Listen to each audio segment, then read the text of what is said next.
100% job గ్యారంటీతో ISTTM business school admissions open. నమస్కారం. మనతో పాటు డాక్టర్ శ్రీనివాసరావు గారు ఉన్నారు. వారు ఈస్థెటిక్ ప్లాస్టిక్ సర్జన్గా చాలా ప్రసిద్ధులు. దేశ విదేశాల్లో విద్యను అభ్యసించారు. వారికి పెద్ద పెద్ద సెలబ్రిటీస్ దగ్గర నుంచి సామాన్యుల వరకు అనేక మంది వారి దగ్గరకు వస్తుంటారు. అందంగా ఉండటం, అందంగా కనిపించటం, మానసికంగాను శారీరకంగాను ఆరోగ్యంగా ఉండటం, వీటి దృష్ట్యా ప్రత్యేకమైన సైన్స్, ఒక శాస్త్రమే ఏర్పడింది. దాన్నే ఈ ఈస్థెటిక్ ప్లాస్టిక్ సర్జరీ అంటారు. దాంట్లో వారు ఎక్స్పర్టు. వారిని అడిగి ఈ విషయాలన్నీ మనం తెలుసుకునే ప్రయత్నం చేద్దాం. సార్ నమస్కారం. సార్ సార్ ముందుగా అందరూ కూడా తన వయసు కన్నా తక్కువ కనిపించాలని కొంతమంది, కనీసం తన వయసు కనిపిస్తే చాలని కొంతమంది, ఎక్కువ మంది తక్కువ కనిపించాలని, అందంగా కనిపించాలని అనుకుంటున్నారు.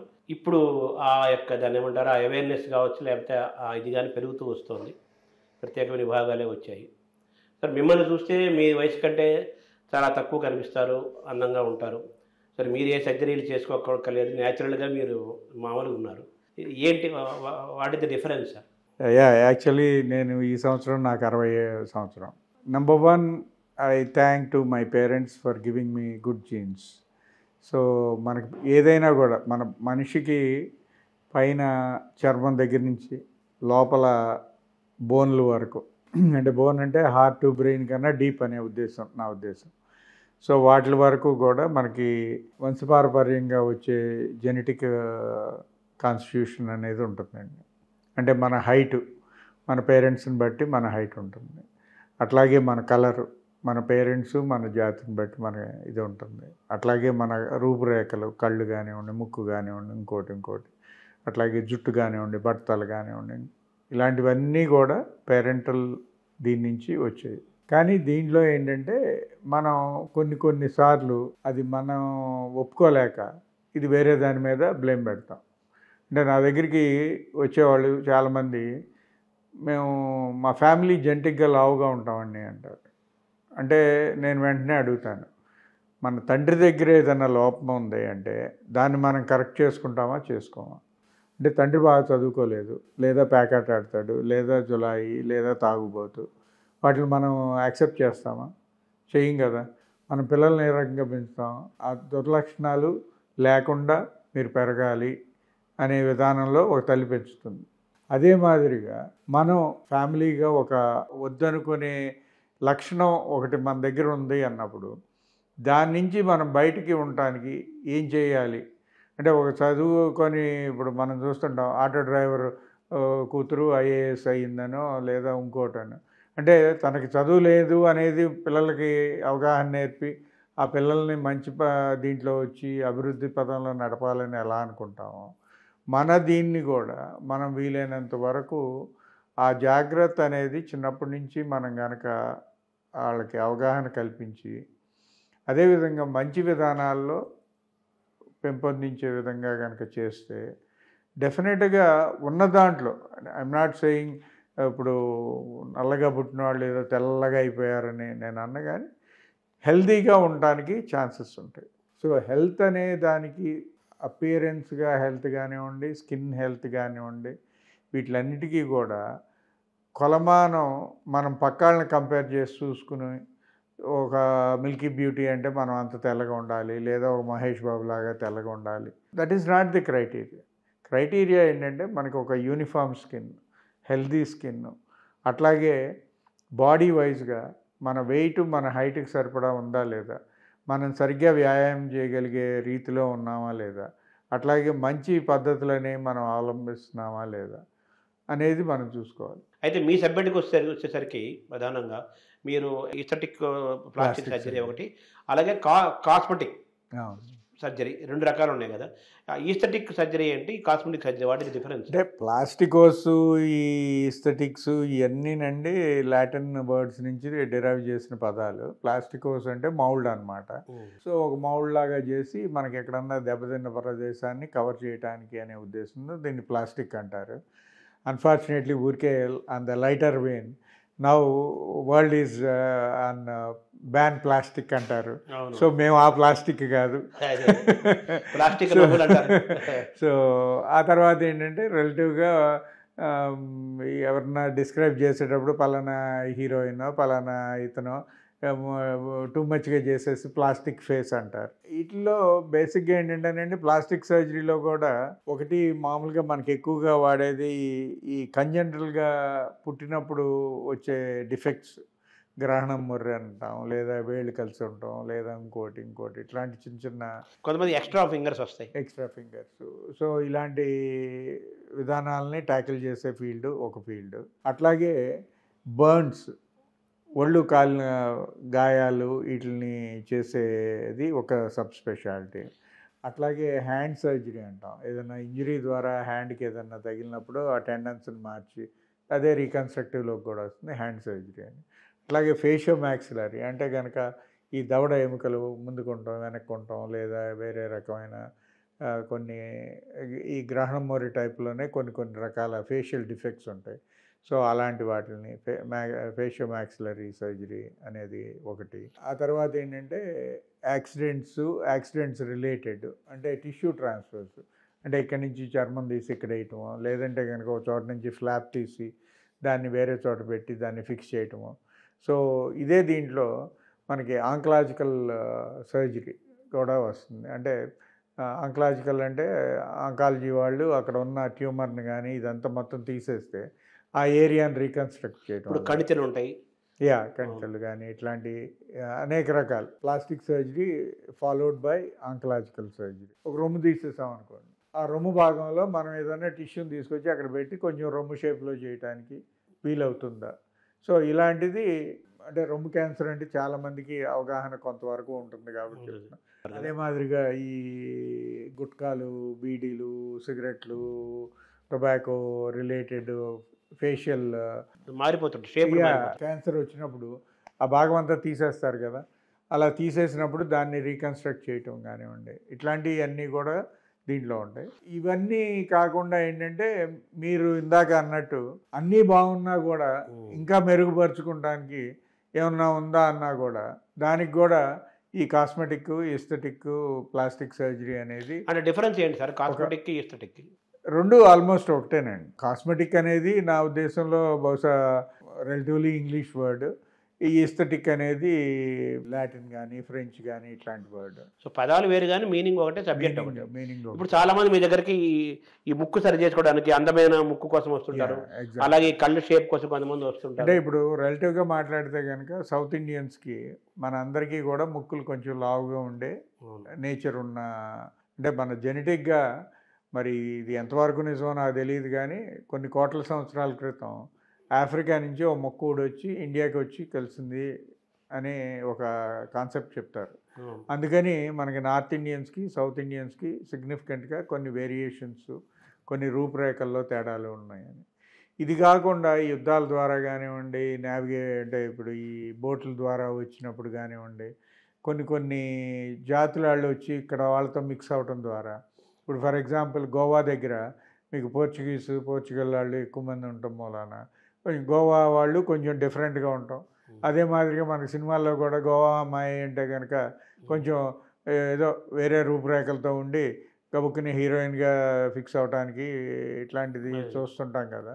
సో అట్లా ఒక్కొక్క ఏరియాలో వాళ్ళ కాలనైజేషన్ మూలాన్ని కానివ్వండి, లేదు వేరే దేశాల నుంచి వచ్చిన వాళ్ళు సెటిల్ అవ్వడం, అనేక రకాలుగా మనకి వచ్చింది. But by and large Dravidian look అంటే కనుక మనకి రిలేటివ్గా కొంచెం థిక్ నోస్. అందుకే మనలో మగాళ్ళు చాలామంది మీసం పెంచుకుంటాం, అదే నార్త్ ఇండియన్ వాళ్ళు మీసం పెంచరు. ఎందుకు? ఇక్కడ ఉన్న ముక్కులో ఉన్న లోపాన్ని ఎక్కువ కనపడనివ్వకుండా ఉండడానికి మీసం పెంచితే ఏంటంటే it gives a one contrast colour and cut. ఇప్పుడు జుట్టు లేని వాళ్ళు ఇక్కడ పెంచుతున్నారు, అదే జుట్టు తక్కువ ఉంటే కనుక గడ్డం పెంచి కాంపెన్సేట్ చేసినట్టుగా. అదే మాదిరిగా లేడీస్లో కూడా రిలేటివ్గా ముక్కు పుడక అనేది మనకి సౌత్ ఇండియన్లో ఎక్కువగా ఉండే కల్చర్. చెవులకు కూడా వేస్తారు. సో ముక్కు పుడక ఎందుకు పెడతాం? ఈ కొంచెం లావుగా ఉన్న ముక్కు లేడీస్లో తక్కువగా చేయటం కోసం, ఎక్కువ కనపడకుండా కమఫ్లాజ్ చేయటం కోసం అదే అక్కడ ఒక ముక్కు పక్కన పెట్టేటప్పటికి దాని అటెన్షన్ మారి దాన్ని ఎక్కువ గ్రహించకుండా ఉంటాం అనే ఉద్దేశం. నెగిటివ్గా తప్పుగా చూడకుండా తక్కువగా చూడకుండా. ఎగ్జాక్ట్లీ. సో యూజువల్గా మన వాళ్ళు ఎక్కువ సౌత్ ఇండియన్స్ అంతా కొంచెం ముక్కు పలచగా ఉండాలి, సన్నగా ఉండాలి, ప్రామినెంట్గా ఉండాలి ఇప్పుడు కోటేరు లాంటి ముక్కు, కోటేరు గొడవ లాంటి ముక్కు. ముక్కు. ఎగ్జాక్ట్లీ. అదే మీరు నార్త్ ఇండియాలో చూస్తే మనం గద్ద ముక్కు, చిలక ముక్కు అంటాం. అంటే కొంచెం మోర్ ప్రామినెంట్గా ఉండి ముందుకు వచ్చి అవును. దాన్ని వెస్ట్రన్ వరల్డ్లో విచ్ నోస్ అంటారు. అదే అదే. ఓకే. సో వెస్ట్లో అయితే కనుక పిల్లలు ఒక వయసు రాగానే I don't want to carry this which nose, I want to become a normal nose. ఇప్పుడు మనం చట్టి ముక్కు అంటారు, వాళ్ళేమో తగ్గించుకుంటారు, మన ఏమో ఎగ్జాక్ట్లీ మన ఏమో చట్టి ముక్కులు ఎక్కువ. అందువలన మనమేమో దాన్ని పెంచాలని కోరుకుంటాం. అంటే ప్రపంచం అంతా ఎలా నడుస్తుందంటేనండి, ఎక్కువైనాడు తగ్గించుకోవాలని చూస్తాడు, తక్కువైనాడే పెంచుకోవాలని చూస్తాడు. అలా కలర్ కూడా మారుస్తున్నారు. అలాగే కలర్ కూడా. మామూలుగా మనం ఏషియాలో మనం తెల్ల రంగు అంటే ఆ విధమైన ప్రేమ చూపిస్తాం. బట్ వేరేజ్ వెస్ట్రన్ వరల్డ్లో they don't consider black as a very negative thing. They want to become black or brown. That is the reason వాళ్ళు వెళ్ళి సన్లో కూర్చుని వాళ్ళు ఒళ్ళు కాల్చుకుని క్యాన్సర్ తెచ్చుకుని స్కిన్ క్యాన్సర్స్ తెచ్చుకున్నా కూడా వాళ్ళకి ఎంతో ట్రైన్ చేసి మీరు ఎండలోకి వెళ్ళొద్దు, మీకు మంచిది కాదు, మీరు రంగు మార్చుకోవడానికి ఇలా చేయొద్దు అని వాళ్ళకి ఎండ దొరకని ప్రదేశాల్లో మీకు యూవీ ఛాంబర్స్ పెట్టుకుని దాంట్లోకి వెళ్ళి వాళ్ళు రంగు మార్చుకుంటారు. అంటే మనం ఏసీలో కూర్చున్నట్టుగా వాళ్ళు ఎండల్లో కూర్చుంటారు. యా, యూవీ ఛాంబర్స్ ఉంటాయండి. మొత్తం బాడీ అంతా ఎక్స్పోజ్ చేసుకుని అల్ట్రావైలెట్ రేస్. మరి ఎండలో ఉండేది అదే కదా. అవును. అల్ట్రావైలెట్ రేస్, యూవీ బ్లాకర్స్ అంటాం కదా. అవునవును. సన్ బ్లాకర్స్ని. మీ దగ్గరికి చాలా మంది ముక్కులు సరి చేసుకోవడం కోసం, ఇప్పుడు శ్రీదేవి ఉంది సార్ ఎగ్జాంపుల్, ఆవిడ ముక్కు చాలాసార్లు రకరకాలు, ఒకప్పుడు బాగుండేది, తర్వాత రకరకాల సర్జరీలు చేసుకుంది అని అంటారు. అలాగే చాలామంది మీ దగ్గరకు వస్తుంటారు. అలా కళ్ళ షేప్కు వస్తుంటారు. అంటే కొంతమంది ఏమో సినిమా వాళ్ళందరూ క్యారీ బ్యాగ్స్ అని మొదలు పెట్టారు. ఇప్పుడు క్యారీ బ్యాగులు, ఎంఎస్ నారాయణ పాపం అదే క్యారీ బ్యాగులు లాంటివి తీయించుకుంటాం. ఎందుకంటే క్యారీ బ్యాగులు ఉంటే అదేదో తాగుబోతు లక్షణం కింద జమకడతారు. అదే అదే బయట బాగా తాగుతాడు అనుకుంటా అని. సో అందుకని అలాంటిది కొంతమందికి ఫ్యామిలీగా వచ్చే ఉంటాయండి. అలా ఉన్నవాళ్ళు అసలు ఆల్కహాల్ తీసుకోకుండా కూడా ఆ క్యారీ బ్యాగ్స్ని ఫెస్టూన్స్ అంటాం మెడికల్ టర్మినాలజీలో. ఈ పైన చర్మం ఎక్కువ లాక్స్ అవటం ద్వారా పొద్దున్నే నిద్రలేసిన డల్ ఫేస్లో ఉన్నావు అని అంటే ఆ కళ్ళ ఆకృతి కొంచెం కరెక్ట్గా ఉంటే కనుక కళ్ళు వాళ్ళే అటెంటివ్ లుక్ కనుక వస్తే they look much better than. సహజంగా పుట్టుకతో మనిషికి ఒక స్ట్రక్చర్ ఆఫ్ నోస్ ఉంటుంది. అది అందంగా ఉండకపోవచ్చు చూడటానికి, బట్ హెల్తీగా ఉంటుంది, సహజంగా ఉంటుంది కదా. వచ్చి ఆ ముక్కులు రకరకాలుగా మార్చుకోవటము, మీరు చెప్పినట్టుగా ఈ పొరలు ఈ మార్చుకోవటము, ఇది ఎంతవరకు సైంటిఫిక్గా హెల్తీ అని చెప్పాలి సార్? హెల్తీ అంటేనండి, as long as it is మనం జాగ్రత్తగా దాని మీద ప్రాపర్ ఎక్స్పీరియన్స్ ఉండి అవగాహన ఉండి దాన్ని మనం వికృత రీతిలోకి వెళ్లకుండా చేస్తే కనుక అది కరెక్ట్గానే ఉంటుంది.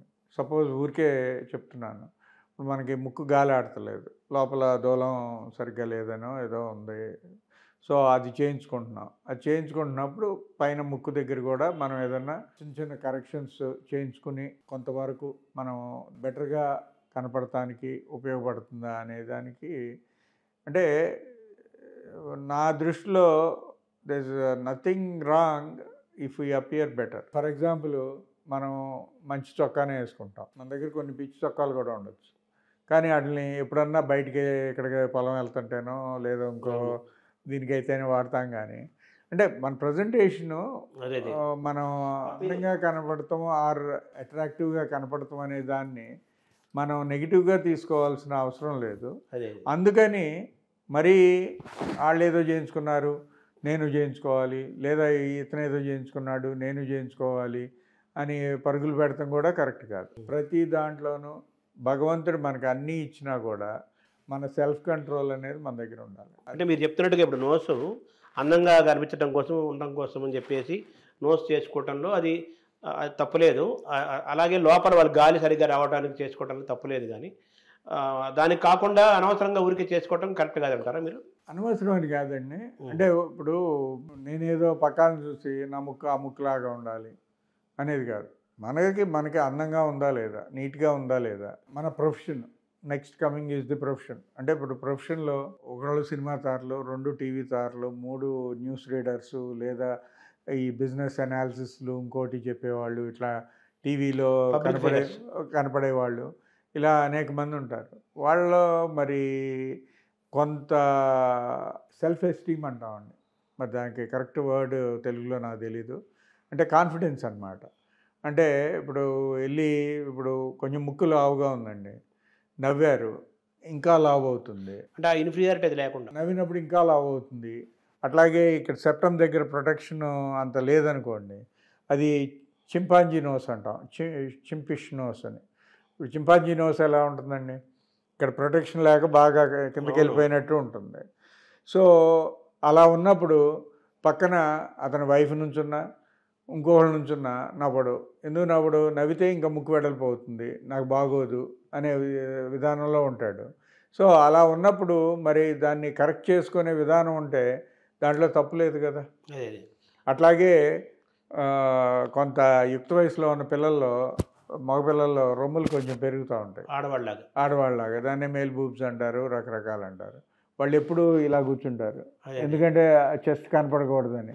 దాని ద్వారా ఈ బ్యాక్ ఏక్లు ఇవన్నీ ఎక్కువ వస్తుంటాయి. వాళ్ళు ఎక్కడికి వెళ్ళినా కూడా, నుంచున్నా కూడా కాన్ఫిడెంట్గా ఇలా నుంచుని మాట్లాడినట్టు ఉండదు, ఎప్పుడు they try to hide their ఒక ఇన్ఫీరియారిటీ. సో అలాంటిది ఉన్నప్పుడు కాస్మెటిక్ విధానమే అయినా కూడా దాన్ని కరెక్ట్ చేసుకుంటం ద్వారా అది వాళ్ళలో ఆత్మస్థైర్యాన్ని పెంచుతుంది. కాబట్టి అలాంటివి చేయటం అనేది పూర్తిగా తప్పని నేను అన్ను. అది చేయించుకునే విధానంలో సరైన వాళ్ళ దగ్గరికి వెళ్తున్నామా, సరైన విధానంలో చేయించుకుంటున్నామా లేదా, ఇలాంటివి కాకుండా చేయించుకుని ఏదైనా అనర్థాలు జరిగినప్పుడు ఆ రోజున అందరినీ బ్లేమ్ చేయడం కూడా కరెక్ట్ కాదు. అంటే మీరు కాస్మెటిక్ అయినా అన్నారు కదా, అది ఎందుకన్నారా? అదేనండి, ప్యూర్గా కాస్మెటిక్ అంటే ఇప్పుడు మామూలుగా ఏంటి, మనకి ఒకటి ఫంక్షనల్గా కరెక్షన్, ముక్కు గాలాడతలేదు, ఫంక్షనల్గా కరెక్ట్ చేస్తాం. అట్లాగే కళ్ళు, దానికి ఈఎన్టీ స్పెషలిస్ట్ ఉంటారు కదా వాళ్ళు. అవునండి, వాళ్ళతో కలిసి మేము ఆపరేషన్ చేసిన సందర్భాలు అనేక ఉంటాయి. సో కొంతవరకు నేను కూడా చేయగలను లోపల, ఇంకా బాగా డెప్త్లో ఉంటే కనుక ఈఎన్టీ వాళ్ళతో చేపిస్తాం. ఆ తర్వాత దానికి తోడు ఈ దూలం వంకర ఉన్నప్పుడు కొన్ని బోన్స్ కూడా కొంచెం వంకరగా పెరిగే ఛాన్సెస్ ఉంటాయండి. సో అలా పెరిగినప్పుడు ఆ బోన్స్ ఫ్రాక్చర్ చేసి వాటిని కరెక్ట్గా షేప్లో పెట్టి ఫిక్స్ చేయటం, ఇట్లాంటివి. అంటే ఇది కాస్మెటిక్ అనేది నెగిటివ్ వర్డ్ అంటారా, పాజిటివ్ వర్డ్? దాన్ని ఎలా చూడాలని అర్థం లేదు నాకు. అది నెగిటివ్ పాజిటివ్ కాదండి. ఆ వర్డ్లో ఏంటంటే ఇప్పుడు మన ప్రతి వస్తువులోనూ మంచి చెడు ఉంటుంది. అవును, మంచిగా ఉన్నంత వరకు అది మనకి ఎంతో హెల్ప్ చేసినట్టు ఉంటుంది. దానిలో చెడు మనకు వస్తే కనుక, అంటే ఇప్పుడు ఒక ఇంటర్నెట్ ఉందండి, ఇంటర్నెట్ ద్వారా మీరు ఇప్పుడు ఒక అమెరికాకి మెయిల్ పంపించవచ్చు, లేదా అమెరికాలో యూనివర్సిటీలో ఇన్ఫర్మేషన్ని మరుక్షణం మీరు ఇక్కడ చూసుకోవచ్చు. సో అలా వాడుకున్నప్పుడు అది మనకి బెనిఫిషియల్గా ఉంది. ఓకే, అదేవిధంగా దాంట్లో అనేక తప్పిదాలు కూడా చేయొచ్చు. ఆన్లైన్లో ప్యాకెట్లాడచ్చు, ఆన్లైన్లో డబ్బులు పోగొట్టుకోవచ్చు, సైబర్ క్రైమ్ జరుగుతుంది, అనేక రకాలు ఉన్నాయి. అదే మాదిరిగా ఇప్పుడు మనకి ఆ సెల్ ఫోన్లోంచి హ్యాక్ చేయటం జరుగుతుంది, మన అకౌంట్ల నుంచి చేయటం జరుగుతుంది, ఎన్నో జరుగుతున్నాయి. అదే మరి మనం ఇంటికాడ కూర్చుని సెల్ ఫోన్లో కొట్టేసి, ఇదిగో అతనికి 1000 రూపాయలు పంపిస్తాను, ఇతనికి 10,000 పంపిస్తాను, అతనికి అక్కడ కరెంటు బిల్ కట్టేసాం, ఇక్కడ ఫోన్ బిల్ కట్టేసాం అని నాలెడ్జ్ కూడా గెయిన్ చేయొచ్చు. అందుకని ఏంటంటే ప్రతి దాంట్లోనూ మంచి చెడు ఉంటుందండి. దాన్ని మంచిగా వాడుకుని వరకు మనం వాడుకుంటే మంచిది, కానీ దాన్ని అతి ఆశతోటి అంటే ఇప్పుడు ఒక క్వాలిఫైడ్ డాక్టర్ కాకుండా కూడా దీని మీద పనిచేసే మనుషులు చాలామంది వచ్చారు. ఎందుకు వచ్చారు? బికాజ్ దీంట్లో డబ్బులు ఉన్నాయి, దీని ద్వారా మనం బ్యూటీ అండ్ కాస్మెటిక్స్ వచ్చేస్తున్నాయి కదా. దీనిలో ప్రాపర్ ట్రైనింగ్ లేకుండా, దీనిలో అవగాహన లేకుండా ఉన్న వాళ్ళ దగ్గరికి కూడా వెళ్ళి, మేము అక్కడ అయితే మాకు ఒకటి డబ్బులుగా తక్కువకు వస్తుందనో, లేదు ఈ డాక్టర్ చెప్పిన దానికన్నా అతను నాకు ఇంకెక్కువ ప్రామిసింగ్గా మాట్లాడాడనో అనే దృష్టిలో ఈ రెండింటితోటి మనం వెళ్తాం. వెళ్ళినప్పుడు అతనికి ప్రాపర్ ట్రైనింగ్ లేకో, ప్రాపర్ అవగాహన లేకో ఏదన్నా తప్పిదం జరిగిందనుకోండి, అది మనకి పేపర్లోకి వస్తుంది. వచ్చి ఏదో పలానా అతను ప్రాణం పోయిందనో, లేదా ఇంకోటి జరిగింది, చాలా చూస్తున్నాం కదా రైట్ కోసము, అది రకరకాలుగా. తర్వాత వచ్చేసరి సార్, ఇప్పుడు మామూలుగా మనుషులు స్లిమ్గా కనిపించడం కోసము స్లిమ్గా కనిపిస్తే అందంగా ఉంటామని స్లిమ్గా కనిపించడం ఒకటి ఈ మధ్య బాగా పెరుగుతుంది అదొకటి. ఇంకో పక్కనేమో మనిషి వెయిట్ తగ్గటం వల్ల షుగరు బీపీ లెవెల్స్ కూడా బాగా తక్కువ ఉంటాయి, హెల్త్ ఇంప్రూవ్ అవుతుందని ఇలా రకరకాల కారణాలు చెప్పి ఈ మధ్య సర్జరీలు చేయించుకుంటాను సన్నగా అవటం కోసం, తగ్గించడం కోసం. అందులో మామూలుగా బేరియాట్రిక్ ఒకటి ఉంది, అలాగే మన లైపోసక్షన్ అంటారు కదా, ఈ 2 రకాలు ఉన్నాయి. మీ స్పెషలైజేషన్ లైపోసక్షనా సార్? అవునండి. అంటే డిఫరెన్స్ ఏంటి సార్ బేరియాట్రిక్కి లైపోసక్షన్కి? బేరియాట్రిక్లోనేమో మన పేగుల నడవడికను కానివ్వండి, లేదా పేగుల్లో ఉండే కెపాసిటీని కానివ్వండి మార్చడం ద్వారా మనం తీసుకున్న ఆహారంలోంచి కార్బోహైడ్రేట్స్ లోపలికి అబ్జార్బ్ కాకుండా, లేదా తీసుకునే ఆహారాన్ని నియంత్రించడం ద్వారా మన బాడీలో ఉన్న ఫ్యాట్ని ఎనర్జీ కింద మార్చి మన బాడీ ఉపయోగించుకుంటాం, తద్వారా వెయిట్ తగ్గడం జరుగుతుంది. సుమారుగా బేరియాట్రిక్ సర్జరీ చేయించుకున్న వాళ్ళు 1 సంవత్సరం పాటు అయ్యేటప్పటికి they try to come to the వాళ్ళకి చేతనైనంత తక్కువ వెయిట్కి రావడానికి సుమారు 1 సంవత్సరం పాటు పడుతుందండి. అది బేరియాట్రిక్ సర్జరీలో అనేక రకాలు ఉన్నాయి. మళ్ళీ లోపల పేగుని ఏ మాదిరిగా మారుస్తున్నాము, ఏ మాదిరిగా కుడుతున్నాము, మన పేగు కత్తిరించి బయటికి తీస్తున్నామా, ఇట్లాంటి స్లీవ్ గ్యాస్ట్రెక్టమీ అని. తర్వాత ఈ మన జీర్ణాశయం సంచి యొక్క సైజుని తగ్గించడం, అదే దానివల్ల ఎక్కువ ఆహారం స్లీవ్ గ్యాస్ట్రెక్టమీ అండి. దాన్ని రిస్ట్రిక్టివ్ ప్రొసీజర్స్ అంటారు. అట్లాగే డైవర్షన్ ప్రొసీజర్స్ అని మినీ గ్యాస్ట్రిక్ బైపాస్, అంటే లోపల ఆహారం వెళ్ళే విధానంలో మార్పు చేసి దాన్ని వేరే ద్వారా రకంగా నడిచేటట్టుగా చేయటం ద్వారా తగ్గించడం ఉంది. సో ఇవన్నీ ఎక్కువ bariatric surgeons are surgical gastroenterologist with special training into bariatric surgery వాళ్ళు చేస్తుంటారు. సో మీది లైపోసక్షన్ కదా? నాది లైపో అండి. లైపోసక్షను, బాడీ కంటవరింగ్ సర్జరీస్ అని 2 ఉన్నాయండి. ఇప్పుడు మీరు ఇందాక అన్నట్టు సపోజ్ ఒక వ్యక్తి ఒక 30 కేజీలో 40 కేజీలో వెయిట్ తగ్గిపోయాడు. తగ్గినప్పుడు బట్టలు లూజ్ అవుతాయా లేదా? అవును, ఆటోమేటిక్ అవుతాయి కదా. అదే మాదిరిగా అతని మీద చర్మం కూడా లూజ్ అవుతుంది.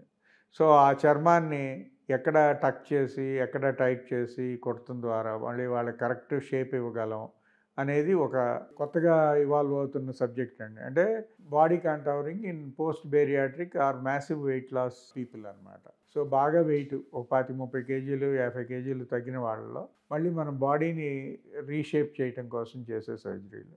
సో ఇప్పుడు ఆ సర్జరీలు బాగా ప్రాచుర్యం పెరుగుతుంది. అంటే ఆఫ్టర్ బేరియాట్రిక్ అంటారా, డైరెక్ట్గా లైపో చేసుకోవాలా? బేరియాట్రిక్ అయ్యి మీరు బేరియాట్రిక్ చేసుకోండి, మీరు డైట్ చేయండి, మీరు ఏదన్నా చేయండి. మీరు సపోజ్ ఒక 10 కేజీలు 30 కేజీలు తగ్గారు, తగ్గితే మీ బట్టలు మార్పు చేసుకోవాలా లేదా? అవును, సెట్ చేసు. బట్ కాకపోతే ఏంటంటే ఈ విధానంలో బాడీ లూజ్ అయిన వాళ్ళల్లో ఎక్కువ శాతం యంగ్ పీపుల్ అయితే కనుక వాళ్ళకి ఇంకా పెళ్లి కాలేదు, రేపు వచ్చే భార్య ఏమంటుందో, భర్త ఏమంటాడో, లేదా అందంగా కనపడాలి అనే దృక్పథంతో వాళ్ళలో ఎక్కువ percentage of people they come for body contouring surgery.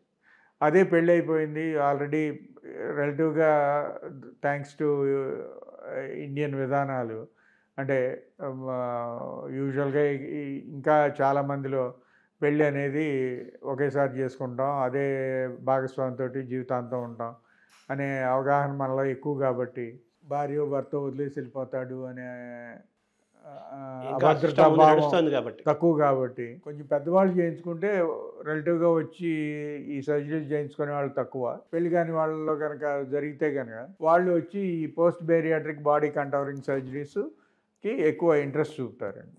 అంటే టమ్మీ టక్ అనో, బ్రెస్ట్ లిఫ్ట్ అనో, ఆర్మ్ టక్కింగ్ అనో, థై లిఫ్ట్ అనో ఇట్లాంటివి అనమాట. అట్లాగే ఫేస్ లిఫ్ట్ అనో, ఈ చర్మం కూడా లూజ్ అయితే. సో యూజువల్గా చిన్నపిల్లల్లో పెద్ద ఫేస్ మీద చర్మం లూజ్ అవుతుందండి. కొంత వయసు దాటిన తర్వాత అయితే చర్మం మీద ఫేస్ కూడా ఇదే ఫేస్ మీద చర్మం కూడా కొంత లూజ్ అయ్యే ఛాన్సెస్ ఉంటాయి. సో అలాంటి వాళ్ళలో ఫేస్ లిఫ్ట్లను చేస్తుంటాం. సో లైపో ద్వారా ఇవన్నీ జరుగుతాయి. లైపో అంటే కనుక మనం ప్యూర్గా ఫ్యాట్ తీయటం అండి. ఈ ఫ్యాట్ తీయటం అనే దాంట్లో ఏంటంటే అసలు కరెక్ట్గా మాట్లాడితే liposuction is not a weight loss surgery. Okay. But కాకపోతే మెగా లైపోస్ చేసినప్పుడు కొంత వెయిట్ తగ్గుతున్నారా అంటే కొంత వెయిట్ తగ్గుతుంది జరుగుతుంది.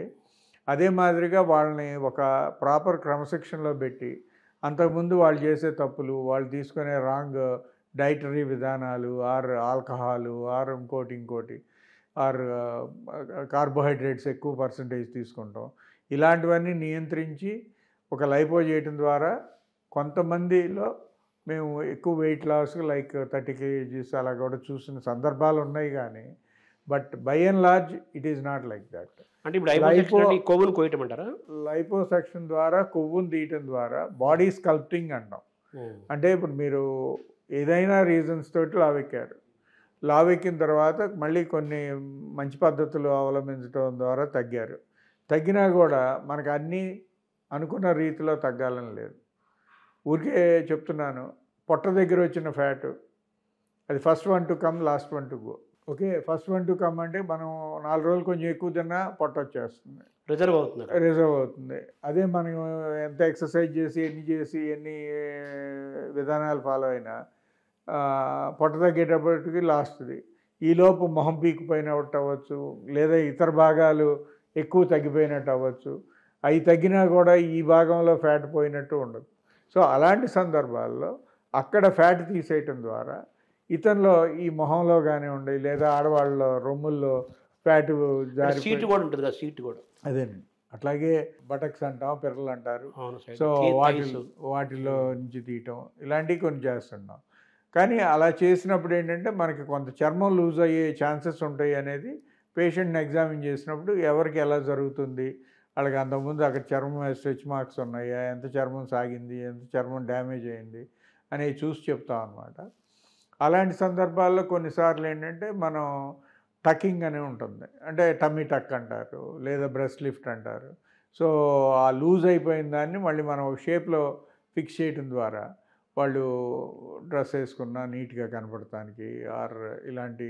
అంటే ఇప్పుడు ఒక 90 kg ఉన్న వ్యక్తి ఒక 30 kg 20 kg తగ్గాలని వస్తాడు మీ దగ్గర, ఫర్ ఎగ్జాంపుల్ 60 70 రావాలని. ఆ వచ్చిన వ్యక్తికి పొట్టలోనో లేకపోతే సీట్లోనో తొడల్లోనో ఎక్స్ట్రా ఫ్యాట్ ఉంటే దాన్ని ఆ లైపోసెక్షన్ ద్వారా దాన్ని కోసేసి సెట్ చేస్తారా, అంతేనా? లైపోసెక్షన్ అంటే దాన్ని ఫ్యాట్ని లిక్విడేట్ చేసి బయటికి తీయటం. అంటే కోత తక్కువ ఉంటుంది. ఓకే, అంటే చిన్న పోర్ట్ ద్వారా మన లోపలికి వెళ్ళి ఫ్యాట్ని లిక్విఫై చేసి తీసేస్తాం. అంతేకాని కోయటం కాదు. కోయటం అనేది టకింగ్లో వస్తుంది. అంటే ఇప్పుడు మనకి చర్మం లూజ్ అయిపోయింది, చర్మం టైట్ అవ్వాలి అంటే చర్మాన్ని కట్ చేసి ఎక్కడన్నా కొట్టాలి. అదే సో అదే దీని ద్వారా బయటికి మీకు సామాన్య మానవుడికి అర్థం కావడానికి చెబుతున్నాను. మీకు ఒక పిల్లో ఉంది, ఆ పిల్లో బాగా లావుగానో ఎక్కువగానో ఎత్తుగానో ఉంది. దానికి పక్కన ఒక బెజ్జం పెట్టి కొంత దూది తీసేస్తే ఆ పిల్లో సైజు తగ్గుతుంది, మెత్తగా అవుతుంది, మనం వాడుకోవడానికి వీలుగా ఉంటుంది. సో దాన్ని లైపోసెక్షన్ అనొచ్చు. అట్లా కాకుండా మీరు ఒక 10 ఏళ్ళు వాడారు ఒక పిల్లోని, అది ఆల్రెడీ దూది ఎండిపోయింది, దాంట్లో పెడతానికి దూది లేదనుకుందాం మీ దగ్గర, కానీ మీకు ఒక షేప్డ్ అప్ పిల్లో కావాలి. అప్పుడు ఏం చేస్తారు, కవర్ని మడతేసి ఓ పక్కన కొడతాం. అదే మన చిన్నప్పుడు దిండ్లో ఇవన్నీ దూది అని పెట్టి చేసేవాళ్ళం. సో ఆ కవర్ని కొడతాం అనేది టకింగ్ నిప్పింగ్ లాంటిది అదనమాట. లైపోసెక్షన్ అంటే దాంట్లోంచి దూది తీసేసి దాన్ని కొంచెం షేప్గా చేసి మనకు వీలుగా ఉండేటట్టు. అంటే వీటి వల్ల సైడ్ ఎఫెక్ట్స్ ఏమి ఉండవా? అట్లన్నిటికీ టెస్టులు చేసి అన్నీ క్వాలిఫై అయితేనే చేస్తామండి. ఓకే, అందుకని ప్రతి ఒక్కళ్ళు దీనికి ఫిట్ అవుతారని నేను చెప్పను. అందుకని ప్రతి ఒక్కళ్ళు దీనికి ఫిట్ కారు చేయించుకోకూడదు అని లేదు. అంటే మీరు సైంటిఫిక్గా టెస్ట్ చేసి అన్ని టెస్టులు చేసి ఫిట్ అవుతారు అనిపిస్తేనే మీరు చేస్తారు. వాళ్ళకి చెప్తాం ముందు అసలు మీకు ఇది ఎంతవరకు ఉపయోగం ఉంటుంది. బికాజ్ లైపోసెక్షన్ అంటే మనం ఉన్న ఫ్యాట్ని తీస్తున్నాం, అంతేగాని ఫ్యాట్ మ్యానుఫ్యాక్చరింగ్ దగ్గర ఆపట్ల. ఓకే, సో మళ్ళీ తర్వాత కూర్చొని తినేసాం అనుకోండి, మళ్ళీ ఫ్యాట్ చేరే ఇది ఉంటుంది కదా, అప్పటిదాకా ఉన్నదాన్ని. అందువలన మరి మిగతా అన్నీ కూడా మీరు ఫాలో అవ్వగలరు, అన్నీ చేయగలరు, అంతా మీరు సిస్టమేటిక్గా మీ లైఫ్ స్టైల్ మార్చుకోగలరు అంటే చేద్దాము అని చెప్తాం. అలా కాకుండా కొంతమందిలో ఏంటంటే unless you get a salary you don't want work. అంటే అప్పటిదాకా ఉన్న ఫ్యాట్ను దృష్టిలో పెట్టుకొని దాని వరకు లైపో ద్వారా తీసేసి తగ్గించేస్తారు. అది అయిపోయిన తర్వాత మళ్ళీ మీ జీవన శైలి, వ్యవహారం, ఆహార నియమాలు సరిగ్గా ఉంటే ఓకే, లేకపోతే పెరుగుతాయి, అది మళ్ళీ మాకు సంబంధం లేదని చెప్తారు. మరి అంతే కదండి. అంతే కదా. ఇప్పుడు వాళ్ళ బట్టలు ఉతికారు, మీరు ఆ బట్టలు వేసుకుని వెళ్ళి కారు కింద దూరి లేదా పొలంలోకి వెళ్ళి లేదా చెట్ల దగ్గర పనిచేసి బురద దుమ్ము మట్టి అన్ని కొట్టుకొస్తే అది చాకలదా తప్పు మీద? అంతే మనది. సో లైఫ్ స్టైల్ మార్చుకోకుండా తెల్ల చొక్కా వేసుకోవద్దు. అంటే మీరు లైపోసెక్షన్ జరిగిన తర్వాత కూడా పాటించాల్సిన నియమ నిబంధనలు, క్రమశిక్షణ అన్నీ కూడా ఆహారంగా 5 చెప్పాం కదా, ఆ 5 పాటించాల్సిందే. 5 అసలు మనిషి అనేవాడు బతుకున్నంతకాలం పాటించాలి. పుట్టినప్పుడు జీవితాంతం పాటించాలి. లైఫ్ వచ్చేసి అయిపోయింది, నువ్వు జీవితాంతం స్లిమ్గా ఉంటామని చెప్పడానికి వీల్లేదు. ఇప్పుడు జూనియర్ ఎన్టీఆర్కి మీరు చేశారు కదా సార్, అదేంటి సార్ అది, దాన్ని ఎలా చూడాలి? ఒకప్పుడు లావుగా ఉండేవాడు, తర్వాత అతను తగ్గడం జరిగింది. తద్వారా అతని ప్రొఫెషనల్గా అతని కెరియర్ కానివ్వండి, ఇది కానివ్వండి మళ్ళీ ఎక్స్టెండ్ అయింది, ఇంకొక లైఫ్ వచ్చింది. కొన్ని సందర్భాలలో హైపోసెక్షన్ చేయించుకున్నాను అని ఇలాగే మీ ఇలాంటి వాళ్ళు ఇంటర్వ్యూల్లో జయప్రదం అని ఇంకోటి ఇట్లాంటి వాటిల్లో కొన్నిట్లో విన్నాను. బయటికి చెప్పుకోకుండా చేయించుకున్న వాళ్ళు అనేక మంది ఉన్నారు. ఫర్ ఎగ్జాంపుల్ జూనియర్ ఎన్టీఆర్ తీసుకుందాం అనుకుందాం, ఆయన పాపులర్ ఫిగర్ కాబట్టి, ఇన్ఫ్లుయెన్సింగ్ పర్సనాలిటీ కాబట్టి, ఆయన 2007 ఆ ప్రాంతంలో ఆ సినిమా మన యమదొంగ సినిమా టైంలో అంతకుముందు లావుగా ఉండేవాళ్ళు బాగా తగ్గారు. 2007 అనుకుంటాను ఆ టైంలో తగ్గారు. అప్పుడు ఆయన పెద్ద వయసు కూడా 23, 24 ఉంటాయి. ఒకసారికి బాగా తగ్గిపోయారు ఆయన. సో ఆ తగ్గిపోయిన తర్వాత మీరు అన్నట్టుగా స్లిమ్గా కనిపించడం, లుక్ మారటం, తర్వాత అంతా ఫీల్ అండ్ లుక్ మొత్తం మారిపోయింది. సో దాని వెనకాల డాక్టర్ శ్రీనివాస్ గారు ఉండారని తెలిసిన వాళ్ళకి తెలుసు, తెలియని వాళ్ళకి ఎక్కువ మందికి తెలియదు. అంటే మీరని కాదు, యువర్ సైన్స్, మీ వెనకాల ఏముంది, సైన్సే కదా, ఆ సైన్సే కదా. సో అది హెల్దీ సిస్టమే, అలా చేసుకోవటం తప్పేమీ లేదు అందులో, అదే కదా. అంటే హెల్దీ సిస్టమ్ అంటేనండి అదే. ఇప్పుడు ఆఫ్టర్ దాట్ మళ్ళీ ఆ 5 పాటించాలి. ఇప్పుడు మీరు చెప్పిన జూనియర్ ఎన్టీఆర్ గారు అది జరిగిన తర్వాత కనీసం ఒక 10 సినిమాలన్నా చేసినట్టున్నారు. అన్నిట్లోనూ శుభ్రంగా పనిచేస్తున్నారు. ఏనాడు ఆయనకి కళ్ళు తిరిగి పడిపోయాడో, లేదా స్పృహ కోల్పోయాడో, లేదా ఆరోగ్యం సరిగ్గా లేదు వెయిట్ తగ్గిపోవడం ద్వారా అని కానీ ఇట్లాంటివి ఎక్కడా మీరు చదవలేదు, వినలేదు, ఏమీ లేదు. సో అంటే అదే నేను చెప్తున్నాను, అది ఇప్పుడు ఒక వ్యక్తి చేయించుకున్నాడు కాబట్టి నేను చేయించుకుందాము అంటాం కాదు. నా సిస్టమ్ ఎలా ఉంది, నా వయసు ఏంటి, నా వెయిట్ ఎంత, నాలో ఫ్యాటు చర్మం కింద ఎక్కువ ఉందా, పొట్ట పేగుల మధ్యలో ఎక్కువ ఉందా, ఏ లేయర్ ఆఫ్ ఫ్యాట్ ఎక్కువ ఉంది, దాన్ని ఏ రకంగా, అంటే వీటన్నిటికీ కూడా కీన్ ఇవాల్యుయేషన్ ఉండాలండి. అలా కాకుండా జస్ట్ అంటే ఇప్పుడు ఒక బేసిక్ పని కూడా కొంత ఫైన్నెస్ ఉంటుంది. అంటే ఒక ముగ్గు వేయాలి, ముగ్గేసిన వాళ్ళు వేసినట్టు నేను వేయలేను కదా. అవును, అందరూ ఒకే రకం వేయలేరు. ముగ్గేయటం ఏముంది, అది చాలా బేసిక్ అని మన దృష్టిలో ఉంటుంది. అంటే ఇప్పుడు ముగ్గేసేవాడికి మనం జీతం ఎంత ఇస్తాం, మీలాగా అతను సర్జరీ చేయలేడు, అతను అతను మీరు ముగ్గేయలేరు. అది ఎగ్జాక్ట్లీ అట్లా. అంటే ఇప్పుడు మామూలుగా మన దృష్టిలో ముగ్గేసేవాడికి జీతం తక్కువ అంటే అదేదో పెద్ద విషయం ఉన్న పని కాదు అని ఉంటుంది. కానీ అది వేయాలన్నా కూడా దానికి ఒక స్కిల్ ఉంటుంది. అవును, దాంట్లో ఫైన్నెస్ ఉంటుంది. దానికి కరెక్ట్గా వాడే ముగ్గు వాడాలి, దాని పౌడర్ ఎలా ఉండాలి, సైన్స్ ఆర్ట్. అలాగే ప్రతి విధానంలోనూ ఆ ఫైన్నెస్ ఉంటుందండి. ఆ ఫైన్నెస్ కరెక్ట్గా ఇంప్లిమెంట్ చేయగలిగినాడే ప్రొఫెషనల్గా రాణిస్తారు. అంటే మీరు చెప్తుంది ఏంటంటే ఇప్పుడు లైపోసెక్షన్ మీ సబ్జెక్ట్ కాబట్టి, అలాగే మన aesthetic plastic surgery or cosmetic plastic surgery, ఇవన్నీ కూడా వాళ్ళ యొక్క శరీర తత్వము, వాళ్ళకున్న పరిస్థితులు వాటిని దృష్టిలో పెట్టుకొని కొంతమందికి మీరు సజెస్ట్ చేస్తారు, కొంతమంది ఏమి వద్దని చెప్తారు. అయినా చేయించుకుంటామంటే ఓకే అంటారు. అయినప్పటికీ అది అయిన తర్వాత మీరు చెప్పిన అంటే అయినా ఎవరికి చేస్తామంటే వాళ్ళకి లైఫ్ థ్రెట్ లేకపోతే చేస్తాం. అదే లైఫ్ థ్రెట్ ఉందనుకోండి, వాళ్ళు వచ్చి 10 రెట్లు ఇచ్చి చేయమన్నా కూడా చేయం. అది కూడా ఉంది. చేయించేటప్పుడే చెప్తాం, మరి మీరు ఫాలో అవ్వకపోతే ఇది మీకు ఉపయోగం ఉండదు, మీరు ఈ జాగ్రత్తలు తీసుకోవాలి, ఇలా ఉండాలి. ఇప్పుడు ఫర్ ఎగ్జాంపుల్ అందరికీ తెలిసిన సబ్జెక్టు, ఒక హార్ట్ బైపాస్ చేయించుకున్నారండి. చేయించుకున్న వాళ్ళకి ఏం చెబుతారు, సిగరెట్లు మానేయమని చెబుతారు, ఆహారం సరిగ్గా తీసుకోండి, కొవ్వు పదార్థాలు ఇవి లేకుండా, మందులు సరిగ్గా వాడండి అని చెబుతారు, ఎక్సర్సైజ్ చేయండి అని చెబుతారు. ఈ 4 విధానాలు అందరికీ చెబుతాం లేదా? అది చెప్పినప్పుడు అందరూ సిగరెట్లు మానేస్తారా? కొంతమంది మానుతారు, కొంతమంది డిసిప్లిన్ ఉండాలి. సో మాన్నాళ్ళలో మళ్ళీ కాంప్లికేషన్స్ వచ్చే ఛాన్సెస్ పర్సంటేజ్ ఎక్కువ. ఇప్పుడు ఆర్తి అగర్వాల్ హీరోయిన్, ఆవిడ ఇలాగ లావుగా ఉండేది, ఆ లావు తగ్గించడం కోసం ఆవిడ చేసుకోవడం వల్ల చచ్చిపోయిందని చెప్పేసి ఒక పెద్ద వార్తలు అది డిక్లేర్ చేసినట్టు చెప్పేశారు. అది ఇంతవరకు వాస్తవం సార్, సైంటిఫిక్గా అది? అంటే రండి, నేను ఆ టాపిక్ని ఇంకో రకంగా హ్యాండిల్ చేయదలుచుకున్నాను. మామూలుగా అమెరికాలో కనుక మెడికల్గా ఏదన్నా కనుక తప్పు జరిగితే ఆ తప్పుకి డాక్టర్ వాళ్ళని కోట్ల కాంపెన్సేషన్ ఇన్సూరెన్స్ కంపెనీ ద్వారా కానీ డాక్టర్ ద్వారా కానీ లబ్ధి పొందారు అని పేషెంట్లు తాలూకా మనుషులు అనేక సందర్భాల్లో. మన అందరికీ బాగా తెలిసిన వ్యక్తి కాబట్టి చెప్తున్నాను. శ్రీదేవి గారి మదర్కి ఒక పక్క కాకుండా రెండో పక్క ఆపరేషన్ చేయడం ద్వారా బ్రెయిన్కి ఆవిడ కంప్లీట్గా వెజిటబుల్ అయిపోయి తర్వాత తద్వారా చనిపోయారు అనే మాట చెప్తారు కదా. సో ఆవిడకి అనేక కోట్లు కాంపెన్సేషన్ వచ్చింది తద్వారా అని ఇండియాలో, అమెరికాలోనే. ఆర్తి అగర్వాల్ శ్రీదేవి గారి మదర్ అమెరికాలోనే కదండి జరిగింది. అవును కరెక్ట్. ఓకే.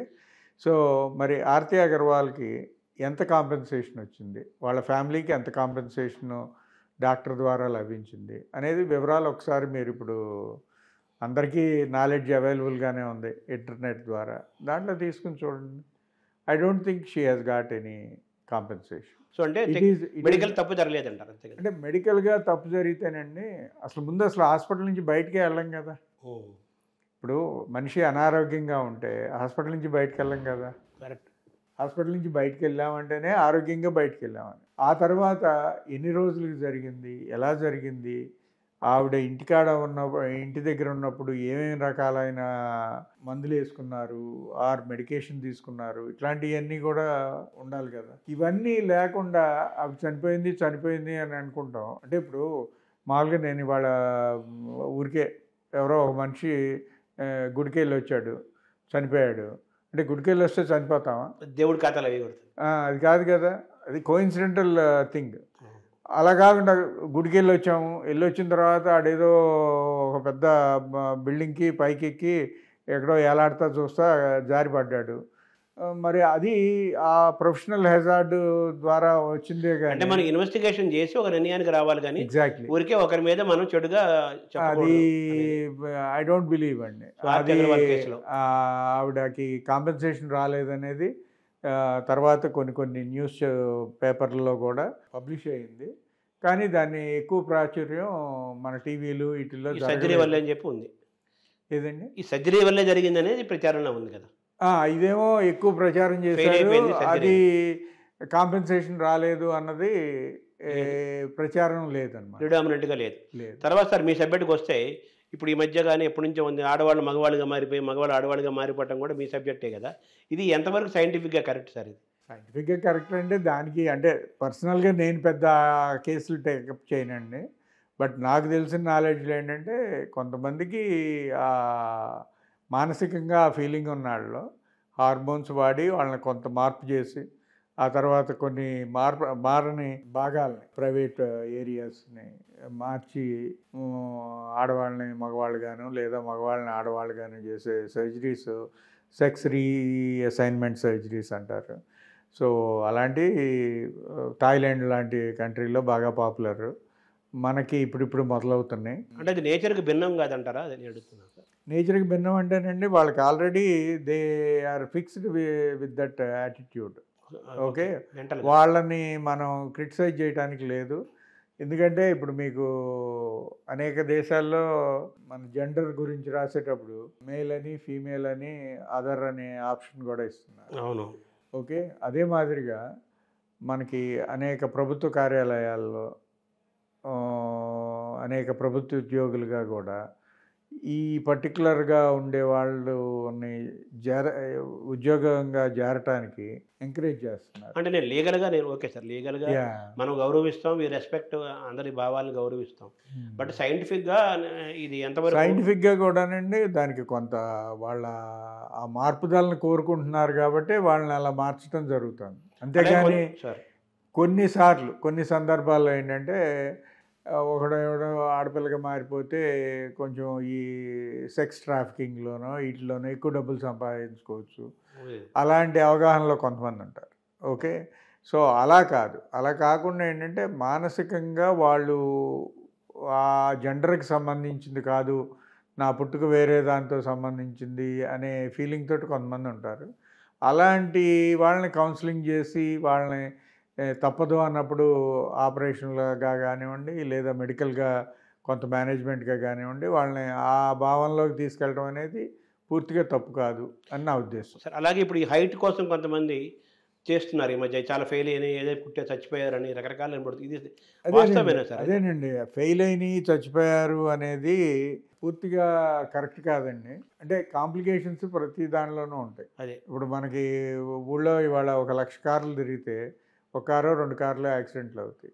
అది అందుకని 1,00,000 కార్లని ఆపేయటం అనేది కరెక్ట్ కాదు కదా. అలా ఒక కారు ఎక్కువ కాలం పనిచేస్తుంది రిపేర్ లేకుండా. అంటే ఆ డ్రైవర్ తాగి తోలాడా, లేదా స్పీడ్ ఎక్కువ తోలాడా, లేదా సీట్ బెల్ట్ పెట్టుకోకుండా తోలాడా, అనేక విధానాలు ఉంటాయి కదా. అలాగే ఇప్పుడు ఈ సర్జరీల్లో కూడా మనం అంటే ఇప్పుడు యాక్చువల్గా ఇట్ ఈస్ అంటే నేను అంటున్నాను, దాన్ని మీరు సజెస్ట్ చేస్తారా? నేను చేసే సర్జరీ కాదు, అది ఆర్థోపెడిక్స్లో ఒక సబ్ స్పెషాలిటీ. బట్ డాక్టర్గా నాకు దాని మీద అవగాహన ఉంది కాబట్టి నేను చెప్తున్నాను.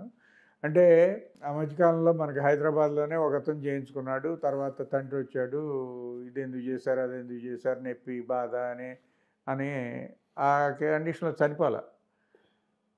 ఆ కండిషన్లో ఏంటంటే పేషెంట్ ఫార్మాలిటీస్ ప్రాపర్గా ఫిల్ అవ్వలేదు. అంటే ఏంటంటే మామూలుగా 18 ఏళ్ల వయసు దాటిన వాళ్ళు సమాచారం వాళ్ళు చెప్పకుండా ఆ సమాచారాన్ని మనం కూడా చెప్పకూడదు.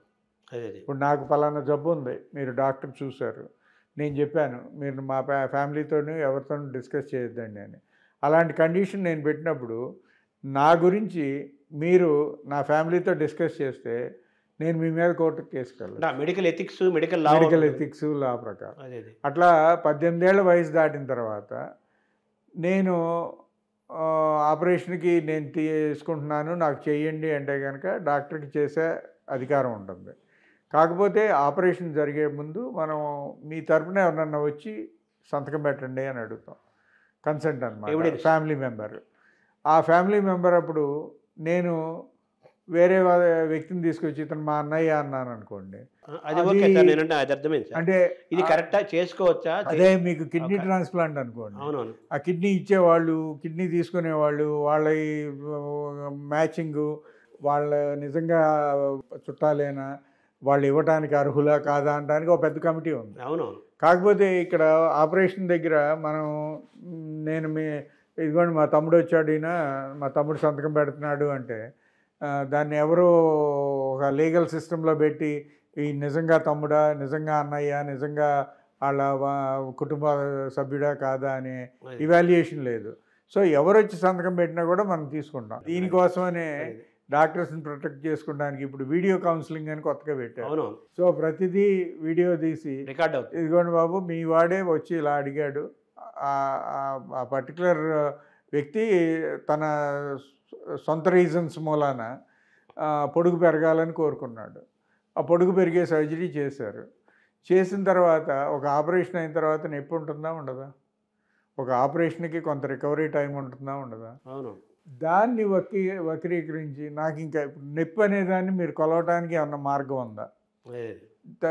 జ్వరం అంటే టెంపరేచర్ చూస్తాం, బీపీ అంటే ఇక్కడ కట్టి చూస్తాం, లేదు గాలి ఆడతలేదంటే పల్స్ ఆక్సిమీటర్ పెట్టి చూస్తాం. సో ఆ మాదిరిగా నాకు ఇవాళ ఇక్కడ చేతిలో నొప్పిగా ఉంది అని అన్నాను. ఈ చేతిలో నొప్పిని మీరు ఇవాల్యుయేట్ చేయడానికి దీన్ని ఈ చేతిలో నొప్పి ఎంత ఉంది, ఈ చేతిలో నొప్పి ఎంత ఉంది అని కొలిసే విధానం లేదు కదా. So most of the times అసలు నొప్పికి సర్జరీ ఎవరు చేయరండి, ఈవెన్ వెన్నుపూస డిస్కులకి వీటికి కూడా. సో వీళ్ళు ఏంటంటే తర్వాత ఆపరేషన్ అయిన తర్వాత ఈ నొప్పి అనే ఒక దీన్ని భూతంలాగా పెట్టి మాకేంటో ఇంకా నొప్పిగా ఉంది, మా వాడు నడవలేకపోతున్నాడు, అది ఆపరేషన్ ముందే చెబుతారు. కనీసం 3 నెలలో 4 నెలలో క్రచెస్ వాడాలి, దాని మీద బరువు పడకూడదు అని ఆ కేర్స్ అన్ని చెప్తారు. అదే అవన్నీ తీసుకోకుండా ఇదేనండి అన్నిట్లో ఏంటంటే నిజం బయటికి వెళ్ళే లోపు అబద్ధం ఊరంతా తిరిగి వస్తుందని ఏదో చెప్తారే. చెడు అనేది చాలా క్విక్గా ప్రచారం అవుతుంది, నిజం అనేది చాలా తక్కువ మందిలో ప్రచారం అవుతుందండి. అంటే ఇది చేసుకోవచ్చా, ఆ స్కోప్ ఉందని అడుగుతున్నాను. మెడికల్గా ఆ ప్రక్రియ ఉంది అనేది మొత్తం మెడిసిన్లో కానివ్వండి, మెడికల్ బుక్స్లో కానివ్వండి, సబ్జెక్ట్లో కానివ్వండి, అది ఉంది.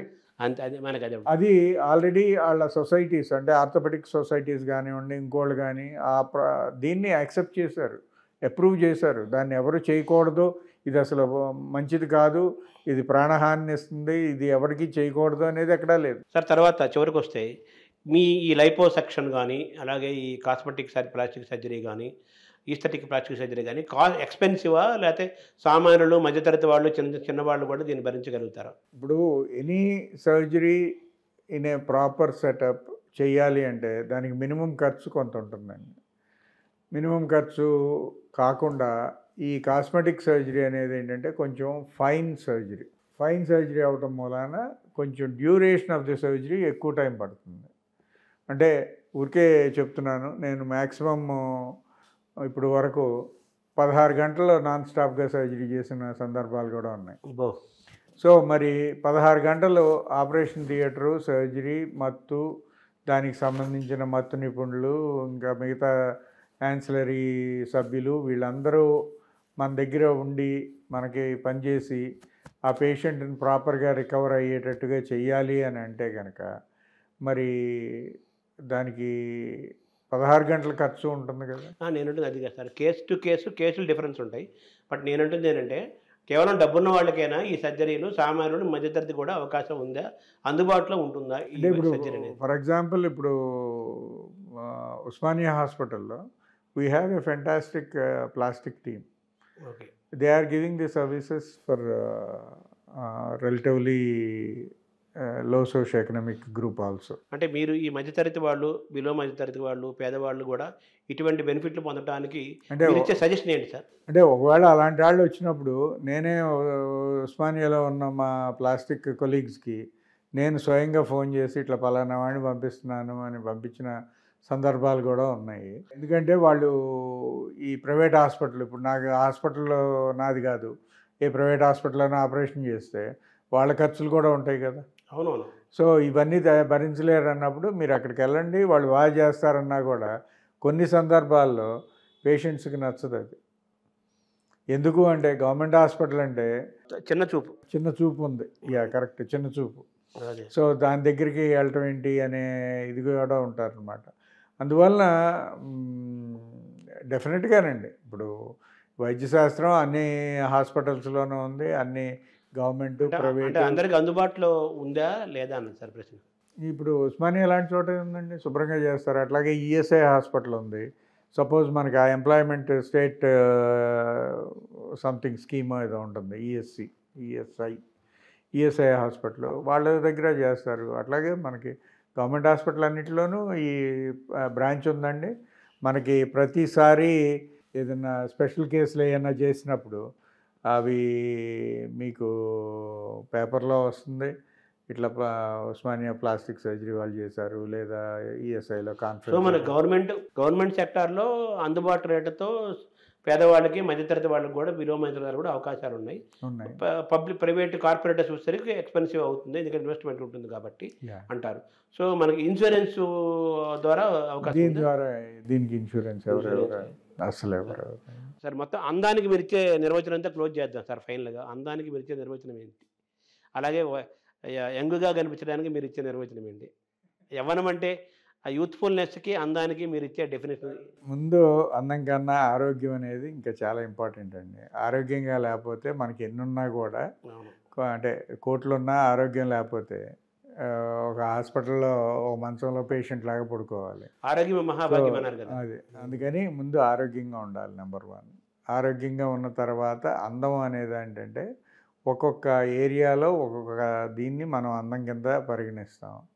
ఓకే, కొంతమందికి రింగులు జుట్టు ఉంటే అందం అని ఒకప్పుడు అనుకునేవారు. ఇప్పుడు అదే మరి జుట్టు అంతా ఐరన్ చేసేసి ప్లెయిన్గా ఏలాడబడే జుట్టు అంటే కనుక అందమని ఇప్పుడు మారిపోతున్నాయి కదా. అది ఒకప్పుడు ఏంటంటే చక్కగా జడ వేసుకునో, లేదంటే కనుక ఇది చేసుకునో, 2 జడలు సీత అని ఉండేది.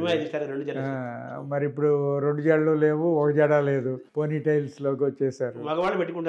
అదే. సో అందుకని అందం అనేది ఇట్ ఈజ్ ఏ మనం డిఫైన్ చేసుకునే విధానం అండి, దృష్టి. అందం కన్నా సెల్ఫ్ కాన్ఫిడెన్స్, అంటే నేను కాన్ఫిడెంట్గా ఉన్నాను అనేదే, అంటే దాన్ని ఏమంటారు, మన ఇన్నర్ బ్యూటీ అంటారు. ఆ inner beauty is more important than outer beauty. Okay, so నేను బాగున్నాను అనే భావన నాలో ఉంటే నేను కొన్ని పనులు బాగా చేయగలను, కొంత కాన్ఫిడెంట్గా మాట్లాడగలను, ఎవరినైనా కన్విన్స్ చేయగలను, ఇట్లాంటివి ఉంటాయి అన్నమాట. ఆ తర్వాత ఏంటంటే అపేరింగ్ యంగ్.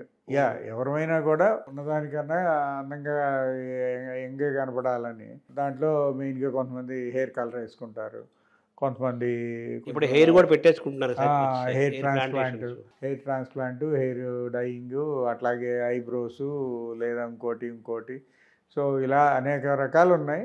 బట్ ఏదైనా కూడా అంటే ముందు ఖర్చు విషయం పక్కన పెట్టండి, సేఫ్గా చేయించుకోవడం అనేది ముఖ్యం. మన సర్జరీ సిస్టంలో ఇట్ ఈస్ సేఫ్.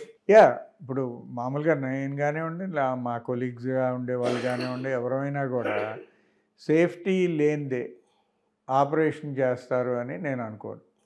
అంటే ప్రతి ఫీల్డ్లోనూ గుడ్ అండ్ బ్యాడ్ ఉన్నాయి, లేవని నేను అంటలేదు.